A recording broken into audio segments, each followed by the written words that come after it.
აშთანგა იოგა არის იოგას მიმდინარეობა, რომელიც შედგება 8 საფეხურისგან. ეს 8 საფეხური კი ყველაზე კარგად არის განხილული პატანჯალი იოგა სუტრაში. ამ საფეხურების დასახელებებია იამა, ნიამა, ასანა, პრანაიამა, პრატიაჰარა, თარანა, დიანა, სამათი.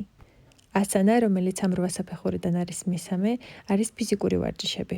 ვარჯიშის დროს უნდა მივაქციოთ ყურადღება 3 კომპონენტს. ესენი არის სუნთქვა, დრიშტი, იგივე კონცენტრაციის წერტილები და ბანდები. აშთანგა იოგას ვარჯიშის დროს ვიყენებთ სუნთქვის ტექნიკას, რომელსაც ეწოდება უჯაის სუნთქვა. თქვენთვის შეიძლება ცნობილი იყოს როგორც ოკეანის სუნთქვა.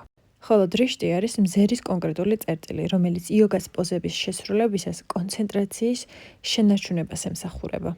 აშთანგა იოგაში 9 ძირითადი დრიშტი არსებობს, რომლებიც თითოეულ პოზასთან და მოძრაობასთან არის დაკავშირებული. ხოლო რაც შეეხება ბანდებს, იგივე საკეტებს. ეს არის იოგას პრაქტიკის მნიშვნელოვანი ელემენტი, რომელიც სხეულის კონკრეტული კუნთების შეკუმშვას გულისხმობს ენერგიის, ანუ პრანას ნაკადის კონტროლისათვის.